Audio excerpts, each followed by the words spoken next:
दोस्तों इमेजिन कीजिए रात के ठीक 9 बज रहे हैं। अमेरिका की एक बहुत बड़ी ऑयल रिफाइनरी कंपनी जो 24 घंटे चलती है, वहाँ सब कुछ नॉर्मल लग रहा है। हजारों पाइप, बड़े बड़े डिस्टिलेशन कॉलम्स और उनके नीचे दिन रात चल रहे पंप मशीन शोर मचा रही हैं, जो हमारे लिए शोर है पर वहाँ काम करने वालों के लिए लोरी से कम नहीं। लेकिन 25 मई 2023 की उस सुबह वो लोरी एक चीख में बदल गई। एक पंप जो एक खतरनाक एक्सट्रीमली फ्लेमेबल लिक्विड सप्लाई कर रहा था, वहां से अचानक एक ऐसी आवाज आने लगी जो किसी भी मैकेनिकल इंजीनियर के लिए बुरे सपने से कम नहीं। एक तेज स्क्रीचिंग साउंड, जैसे मेटल मेटल को काट रहा हो। वाइब्रेशन इतनी बढ़ गई कि आसपास की जमीन हिलने लगी। ऑपरेटर्स कुछ समझ पाते उससे पहले ही एक धमाका हुआ। एक छोटी सी चिंगारी ने उस लीक हो रही खतरनाक गैस को आग लगा दी, जिसमें एक वर्कर की दर्दनाक मौत हो गई और कंपनी को करीब 6,800 करोड़ रुपए का नुकसान। जब इन्वेस्टिगेशन की गई तो उन्होंने हर नट हर बोल्ट चेक किया और फाइनली उनकी उंगली एक ऐसे कंपोनेंट पर जाके रुकी जिसे अक्सर हम ना तो कोई इंपॉर्टेंस देते हैं और ना ही इसके बारे में जानना चाहते हैं। एंड वो कंपोनेंट था पंप की कपलिंग। जी हाँ, एक कपलिंग, एक ऐसा डिवाइस जिसे हम सोचते हैं कि बस मोटर और पंप को जोड़ दो, कुछ भी लगा दो जो घूमेगा, दैट्स ऑल। लेकिन रियलिटी ये है कि ये कुछ भी जब फेल होता है तो रिजल्ट बहुत बुरे होते हैं। आज के इस वीडियो में हम मैकेनिकल इंजीनियरिंग के उस साइलेंट हीरो की कहानी समझेंगे जो मशीन्स को जिंदा रखता है। हम बात करेंगे कपलिंग की। हम समझेंगे कि कैसे एक कंपनी का फेल होना किसी फैक्ट्री को बैंकक्रप्ट की तरफ ले जा सकता है। तो चलिए शुरू करते हैं आज की ये मास्टर क्लास, जहां हम इंजीनियरिंग के उन पन्नों को पलटेंगे जो अक्सर ग्रीस और ऑयल के नीचे छुपे रहते हैं। Let's go.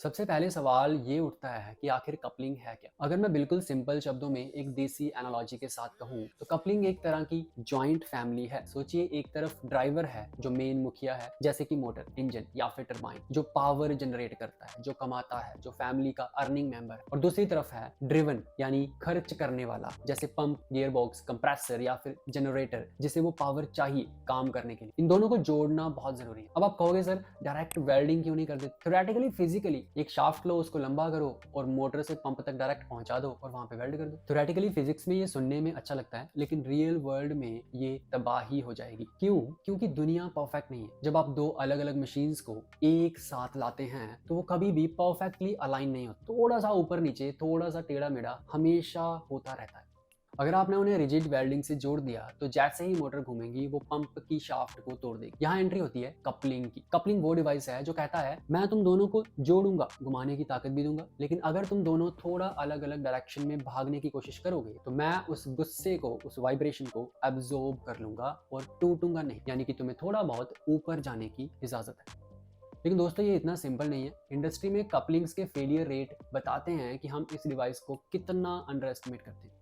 Marine safety investigation unit की एक रिपोर्ट पढ़ी है। एक बार एक जहाज पर शाफ्ट जनरेटर फेल हो गया, वहां पे वल्कन कपलिंग लगी, तो इंजीनियर्स ने कपलिंग को डिसअसेंबल किया, रिपेयर किया और उसके बाद जब उन्होंने उसे दोबारा असेंबल किया तो प्रोसेस थोड़ा सा गलत हो गया और उसका रिजल्ट कपलिंग का पूरा वजन एक साइड पर लटक गया। डिफ्लेक्शन हुआ और जब इंजन चला तो एक्सेसिव वाइब्रेशन ने कपलिंग का स्ट्रक्चर ही तोड़ दिया। सोचिए, समुद्र के बीच जहां कोई मैकेनिक नहीं मिलने वाला, वहां आपकी मेन प्रोपल्शन शाफ्ट फेल हो जाए सिर्फ इसलिए क्योंकि कपलिंग सही से इंस्टॉल नहीं करी गई। ये है इस टॉपिक की ग्रेविटी। तो शॉर्ट में, टेक्निकली स्पीकिंग, कपलिंग के प्राइमरी 3 फंक्शंस होते हैं। सबसे पहला पावर ट्रांसमिशन, ड्राइवर शाफ्ट से ड्रिवन शाफ्ट तक पावर भेजना। अकोमोडेशन ऑफ मिस अलाइनमेंट, अगर शाफ्ट सीधी नहीं है तो उन्हें एडजस्ट करना। एंड प्रोटेक्शन, शॉक्स, लोड्स और वाइब्रेशन को एब्जॉर्ब करना ताकि मोटर या मशीन डैमेज ना हो। लेकिन इन सब में सबसे बड़ा विलन कौन है? वो है मिस अलाइनमेंट। मिसअलाइनमेंट को समझना बहुत जरूरी है क्योंकि यही वो रूट कॉज है जहां से सारी प्रॉब्लम शुरू होती है। स्टैटिस्टिक कहती हैं कि रोटेटिंग मशीनरी में वाइब्रेशन का सबसे बड़ा कारण अनबैलेंस के बाद शाफ्ट मिसअलाइनमेंट ही होती है। मिसअलाइनमेंट 3 तरह की हो सकती है। Number 1, parallel misalignment. इसका मतलब है कि मोटर की शाफ्ट और पंप की शाफ्ट पैरेलल तो हैं लेकिन एक लाइन में नहीं। वो पैरेलल चलती हैं लेकिन कभी मिलती नहीं। अगर आपकी शाफ्ट ऐसी हैं तो कपलिंग को बीच में स्टेप डाउन या फिर स्टेप अप करना पड़ेगा हर रोटेशन। इससे कपलिंग के अंदर शेयर स्ट्रेस पैदा होता है। हर बार जब शाफ्ट घूमती होती है, कपलिंग को जबरदस्ती स्ट्रेच और कंप्रेस होना पड़ता है। फिर आती है नंबर 2 पे एंगुलर मिसअलाइनमेंट। यहाँ शाफ्ट की एक्सिस एक पॉइंट पर मिलती तो है लेकिन सीधी नहीं, वो किसी एंगल पर है, और जब शाफ्ट एंगल पर होती है तो कपलिंग पर बेंडिंग मूवमेंट लगता है, एक साइड दबती है, दूसरी साइड खिंचती है। ये साइक्लिंग लोडिंग मटेरियल को धक्का देती है और अंत में वो टूट जाता है। एंड तीसरी है एक्सियल मिसअलाइनमेंट। ये सबसे ट्रिकी है। मोटर जब चलती है तो गर्म होती है और फिजिक्स का रूल है चीजें गर्म होने पर फैलती हैं। शाफ्ट लंबी हो जाती है, अगर कपलिंग में जगह नहीं होगी तो वो शाफ्ट सीधा बैरिंग को धक्का मारेगी और बैरिंग्स जल जाएंगे। इसे एक्सियल मिसअलाइनमेंट या एंड फ्लोट कहते हैं। तो चलिए अब देखते हैं कि इंडस्ट्री में कौन कौन सी कपलिंग्स यूज होती हैं और वो इन एरर्स को, इन मिसअलाइनमेंट्स को कैसे संभालती हैं। अब बात करते हैं सबसे बेसिक कैटेगराइजेशन की, रिजिड वर्सेस फ्लेक्सिबल कपलिंग। इन दोनों कपलिंग्स को मैं पुराने जमाने के पेरेंट्स और आज के जमाने के बच्चों की तरह देखता हूँ। रिजिड कपलिंग वो सख्त पेरेंट्स हैं जो कहते हैं बेटा रास्ता यही है, इधर उधर नहीं देखना। रिजिड कपलिंग्स दो शाफ्ट को ऐसे जोड़ती है जैसे वो एक ही शाफ्ट। इनमें फ्लेक्सिबिलिटी बिल्कुल जीरो होती है। रिजिड कपलिंग का सिंपल फंडा है जीरो मिसअलाइनमेंट टॉलरेंस। अगर आपकी शाफ्ट परफेक्टली अलाइन है, और जब मैं परफेक्ट कहता हूं तो मैं माइक्रोन्स में बात कर, तब तो रिजिड कपलिंग बेस्ट है। ये चीप होती है, हाई टॉर्क ट्रांसमिट करती है और इनमें बैकलैश यानी कि ढीलापन बिल्कुल नहीं होता। बैकलैश जीरो होने का मतलब है कि अगर मोटर 1 डिग्री घूमेगी तो लोड भी एग्जैक्टली 1 डिग्री घूमेगा। प्रिसीजन एप्लीकेशन के लिए ये बहुत जरूरी है। अगर टाइप्स ऑफ रिजिड कपलिंग्स की बात करें तो पहले नंबर पे आती है मफ या फिर स्लीव कपलिंग। ये सबसे बेसिक डिजाइन है। बेसिकली एक खोखला पाइप होता है जिसे मफ या स्लीव कहते हैं। आप दोनों शाफ्ट के एंड को इस पाइप के अंदर डालते हैं, फिर शाफ्ट और स्लीव को लॉक करने के लिए चाबियां यूज होती हैं। ये सबसे सस्ता जुगाड़ है। इमेजिन कीजिए गांव में पानी के पंप के लिए अगर शाफ्ट छोटी पड़ गई तो मैकेनिक एक लोहे का पाइप लाता है और दोनों तरफ से जोड़ देता है, वही मफ कपलिंग। फिर आती है स्प्लिट मफ या फिर क्लैंप कपलिंग। ये मफ कपलिंग का अपग्रेडेड वर्जन है। इसमें मफ 2 हिस्सों में बटा होता है जैसे सैंडविच। आप शाफ्ट को रखते हैं और ऊपर नीचे से क्लैंप करके बोल्ट कर देते हैं। इसका फायदा ये है कि आपको शाफ्ट को हिलाना नहीं पड़ता। इंस्टॉल करने के लिए आप बस कपलिंग को खोलकर वहां लगा सकते हैं। इंडस्ट्री में लाइन शाफ्ट को जोड़ने के लिए ये आज भी काफी यूज होती है। देन आती है फ्लैंज कपलिंग। याद रखिए हम रिजिड कपलिंग्स की बात करें। ये थोड़ा हैवी ड्यूटी होता है। इसमें दोनों शाफ्ट के एंड पर एक एक प्लेट लगाई जाती है। एक फ्लैंज पर मेल प्रोजेक्शन होता है और दूसरे पर फीमेल रीसेस, ताकि अलाइनमेंट बनी। फिर इन दोनों प्लेट्स को नट बोल्ट के साथ कस दिया जाता है। ये इंडस्ट्री में बहुत दिखता है, खासकर बड़ी पाइपलाइंस और हैवी शाफ्ट में जहां टॉर्क बहुत ज्यादा होता है। मारिन प्रोपेलर शाफ्ट अक्सर फ्लैंज कपलिंग से ही जुड़ी होती है क्योंकि वहां पे हमें रिजिडिटी चाहिए ताकि थ्रस्ट ट्रांसफर हो। लेकिन दोस्तों रिजिड कपलिंग की सबसे बड़ी कमजोरी यही है, अगर थोड़ी सी भी मिसअलाइनमेंट हुई तो रिजिड कपलिंग उसे अब्सॉर्ब नहीं करेगी। वो उस फोर्स को सीधा बैरिंग्स पर ट्रांसफर कर देगी और मशीन का वाइब्रेटिंग मोड ऑन हो जाएगा। दोस्तों यहाँ मैं 1 मिनट रुक कर आपसे एक सीरियस बात करना चाहूँ। अभी तक हमने देखा कि कपलिंग्स चाहे वो रिजिड हो या फ्लेक्सिबल हो, मशीन की जान होती है। हमने देखा कि कैसे एक छोटी सी मिसअलाइनमेंट करोड़ों का नुकसान करा सकती है। लेकिन सवाल ये है कि इन मशीन्स को डिजाइन कौन करता है, इन मिसअलाइनमेंट्स को ठीक कौन करता है, सबसे इंपॉर्टेंट इन प्रिसीशन पार्ट्स को बनाता कौन है। आज के दौर में इंडस्ट्री बदल रही है। पहले जमाने में हथौड़े और छेनी से काम चलता था, आज हम माइक्रोन्स में बात करें। सीएनसी मशीन्स आ गई हैं जो इंसान के बाल की मोटाई से भी कम टॉलरेंस पर पार्ट बनाते हैं। जब हम जीरो बैकलैश कपलिंग की बात करते हैं, रोबोटिक्स या एरोस्पेस में यूज होती है, तो वो पार्ट ऑर्डिनरी लेथ मशीन पर नहीं बनते, वो बनते हैं high precision CNC turning centres. लेकिन प्रॉब्लम क्या पता है, इंडिया में इंजीनियरिंग डिग्रीज तो बहुत बन रही हैं लेकिन स्किल्ड इंजीनियर्स की भारी कमी है। इंजीनियर्स को थ्योरी पता है कि कपलिंग क्या है, लेकिन उन्हें ये नहीं पता कि सीएनसी मशीन पर वो कपलिंग बनेगी कैसे। उन्हें ये नहीं पता कि टूल सिलेक्शन कैसे करें, जी कोड और एम कोड कैसे लिखें ताकि वो परफेक्ट फिट आए। ये स्किल गैप आज के यूथ के लिए सबसे बड़ा बैरियर। इसलिए मैं आपके लिए लेके आया हूँ मेरा सीएनसी टर्निंग का पहला ऑनलाइन कोर्स, जो आपको मेरी वेबसाइट maccavida.com या मेरी एंड्रॉइड ऐप मैकविदा सीएनसी क्लासेस पे मिल जाए। ये एक फुल फ्लैज ऑनलाइन कोर्स है उनके लिए जो सीएनसी टर्निंग को बिल्कुल जीरो से सीखना चाहते हैं। इसमें मैं आपको बहुत ही बेसिक से लेके एडवांस लेवल की चीजें सिखाऊंगा विद सिमुलेट। ये कोर्स प्री रिकॉर्डेड क्लासेस के साथ आता है, इसलिए टाइम का कोई झंझट नहीं है। आप घर बैठे बैठे कभी भी कोई भी क्लास अटेंड कर सकते हो। अभी मेरी वेबसाइट पे जाके कोर्स चेकआउट जरूर करें। वेबसाइट एंड ऐप का लिंक आपको डिस्क्रिप्शन में भी मिल जाए। चलिए अब इस प्रिसीशन माइंडसेट के साथ वापस लौटते हैं अपनी इंजीनियरिंग लैब में और देखते हैं वो कपलिंग्स जो आज की मॉडर्न मशीनरी को पावर देती हैं।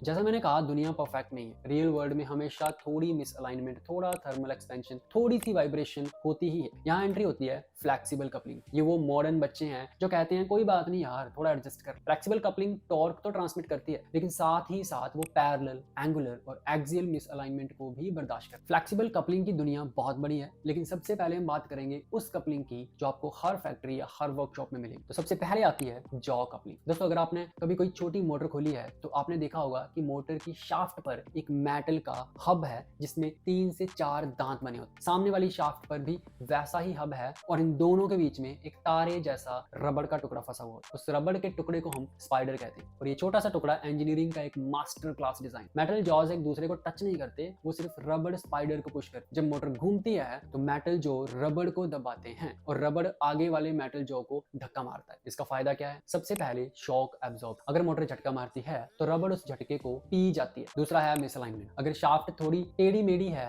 तो रबड़ दब जाती है और वो टेढ़ी मेढ़ी मिसअलाइनमेंट एडजस्ट हो जाती है। और तीसरा है फेल सेफ। अगर स्पाइडर टूट भी जाए तो मेटल जॉज आपस में टकराएंगे लेकिन ड्राइव फेल नहीं होगी। हाँ, शोर बहुत होगा जो कि एक वार्निंग अलार्म का काम करेगा कि भाई साहब स्पाइडर टूट गया है, जल्दी से मोटर बंद कर। अब दूसरी कपलिंग की बात करते हैं और वो है पिन एंड बुश कपलिंग। ये फ्लैंज कपलिंग का एक मॉडिफाइड फ्लेक्सिबल वर्जन है। इसमें फ्लैंजेस तो होते हैं लेकिन बोल्ट के ऊपर रबड़ के बुश लगे होते हैं। ये बुशेस शॉक एब्जॉर्ब का काम करते हैं। ये डिजाइन सिंपल है लेकिन बहुत इफेक्टिव।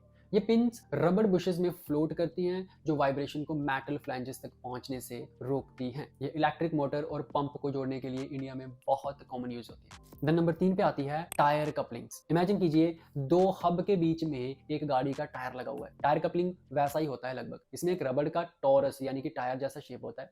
ये कपलिंग सबसे ज्यादा मिसअलाइनमेंट हैंडल कर सकती है क्योंकि रबड़ टायर बहुत फ्लेक्सिबल होता है। इसका सबसे बड़ा फायदा ये है कि अगर रबड़ खराब हो जाए तो आप बिना मोटर या पंप को हिलाए सिर्फ रबड़ बदल सकते हैं। डाउन टाइम बचाने के लिए ये बेस्ट है। दोस्तों, अब तक हमने जो फ्लेक्सिबल कपलिंग्स की बात करी वो इलास्टोमेरिक कपलिंग थी। और फ्लेक्सिबल कपलिंग की एक और टाइप होती है जिन्हें मेटालिक फ्लेक्सिबल कपलिंग कहते हैं।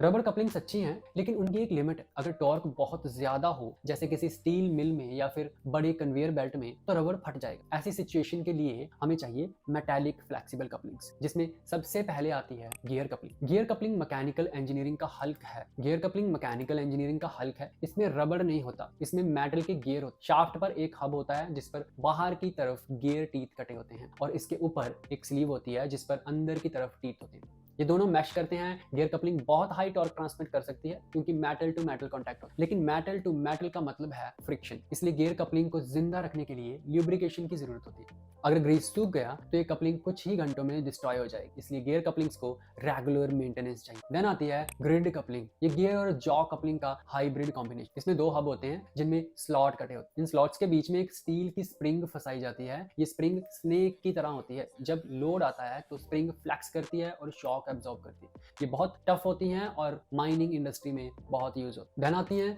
Disc couplings. आजकल इंडस्ट्री गियर कपलिंग से शिफ्ट होकर डिस्क कपलिंग पर जा रही है। क्यों? क्योंकि इसमें ल्यूब्रिकेशन नहीं चाहिए। इसमें पतली स्टील की शीट्स का पैक यूज होता है जो फ्लेक्सिबल होता है। ये डिस्क बेंड हो सकती है मिसअलाइनमेंट हैंडल करने के। रिफाइनरी और पेट्रोकेमिकल प्लांट्स में जहां आग लगने का डर होता है वहां डिस्क कपलिंग प्रेफर की जाती है। क्यों? क्योंकि इनमें रबड़ नहीं होता जो पिघल जाए और गियर नहीं होते जिसमें फ्रिक्शन से स्पार्क निकले। ये हाई स्पीड के लिए बेस्ट है। अब हम कुछ ऐसी कपलिंग्स देखेंगे जो नॉर्मल इंजीनियरिंग के रूल को थोड़ा सा बेंड करती है। सबसे पहले आती है ओधाम्स कपलिंग। ये कपलिंग दिखने में बहुत सिंपल है लेकिन इसका मैकेनिज्म प्योर जीनियस है। इमेजिन कीजिए 3 डिस्क हैं। लेफ्ट वाली डिस्क इनपुट शाफ्ट से जुड़ी है, राइट वाली आउटपुट शाफ्ट। बीच में एक तीसरी डिस्क है जो फ्लोटिंग है। इस बीच वाली डिस्क पर दोनों तरफ उभार बने होते हैं जो साइड वाली डिस्क के स्लॉट में फिट होते हैं, लेकिन 90 डिग्री के एंगल पर। जब शाफ्ट घूमती है तो ये बीच वाली डिस्क स्लाइड करती है। ओधाम कपलिंग का सबसे बड़ा जादू ये है कि ये पैरेलल मिसअलाइनमेंट को बहुत अच्छे से हैंडल करती है। ये रोबोटिक सर्वो मोटर्स और प्रिंटर्स में बहुत यूज होती है क्योंकि इसमें जीरो बैकलैश होता है। फिर आता है यूनिवर्सल जॉइंट। आपने ट्रक और बसेस के नीचे घूमती हुई शाफ्ट देखी होगी, उसे प्रोपेलर शाफ्ट कहते हैं। उस शाफ्ट के एंड पर जो जॉइंट लगा होता है वो इंजीनियरिंग हिस्ट्री का सबसे रिवोल्यूशनरी इन्वेंशन है, विच इज यूनिवर्सल जॉइंट। दोस्तों गाड़ी जब रोड पर चलती है तो सड़क ऊंची नीचे होती है, सस्पेंशन ऊपर नीचे होता रहता है, मतलब इंजन और व्हील्स के बीच का एंगल लगातार बदलता रहता है। ऐसी सिचुएशन में नॉर्मल कपलिंग टूट जाएगी। यूनिवर्सल जॉइंट दो हिंजेस का कॉम्बिनेशन है जो 90 डिग्री पर जुड़े होते हैं। ये शाफ्ट को किसी भी एंगल पर पावर ट्रांसमिट करने की आजादी देती है, इसलिए ये ऑटोमोबाइल्स में बहुत ज्यादा मिलेगा। नंबर 3 पे आती है फ्लूइड कपलिंग। यहाँ कोई मैकेनिकल कनेक्शन नहीं है, यहाँ पावर तेल या फिर ऑयल के थ्रू ट्रांसमिट होता है। हालांकि तेल और ऑयल सेम ही होते हैं, पता नहीं मैंने अलग अलग क्यों बोले। इमेजिन कीजिए दो पंखे आमने सामने रखे हैं। अगर आप एक पंखा चलाते हैं तो उसकी हवा से दूसरा पंखा भी घूमने लगे। फ्लूइड कपलिंग में भी इसी तरह हवा की जगह ऑयल होता है। इंजन एक इंपेलर को घुमाता है, इंपेलर ऑयल को धक्का मारता है और ऑयल टरबाइन को घुमाती है। इसका सबसे बड़ा फायदा है सॉफ्ट स्टार्ट। जब आप हैवी कन्वेयर बेल्ट चालू करते हैं तो मोटर पर बहुत लोड आता है। फ्लूइड कपलिंग में पहले मोटर घूमती है, फिर धीरे धीरे ऑयल घूमता है और फिर लोड उठता है। ये मोटर को जलने से बचा लेती है बिकॉज लोड बहुत धीरे धीरे ट्रांसमिट होता है। देखो दोस्तों, सही कपलिंग सेलेक्ट करना बहुत ज्यादा इंपॉर्टेंट है, क्योंकि एक बड़ा पावर प्लांट, एक तेज भागती हुई ट्रेन या एक प्रिसीशन सीएनसी मशीन, सब कुछ इन छोटे कंपोनेंट्स पर टिका। कपलिंग वो हैंडशेक है जो पावर को एक्शन में बदलता है। अगर हैंडशेक कमजोर होगा तो डील टूट जाएगी। एक अच्छे इंजीनियर की पहचान यही है कि वो इन छोटी चीजों को इग्नोर ना करे, मिस अलाइनमेंट को चेक करे, सही ग्रीस यूज करे और वाइब्रेशन सुनते ही समझ जाए कि मशीन क्या कहना चाह रही है। और हाँ, मशीन को समझने के लिए उसके कंपोनेंट को बनाना और कंट्रोल करना आना चाहिए। इसलिए मैकवेदा पर जाकर सीएनसी टर्निंग कोर्स जरूर चेकआउट करें। वेबसाइट एंड ऐप दोनों का लिंक आपको डिस्क्रिप्शन में मिल जाएगा। उम्मीद है आज का ये डीप डाइव आपको पसंद आया होगा। तो मैं मिलता हूँ आपसे अगली वीडियो में, तब तक के लिए take care and wish you all the best.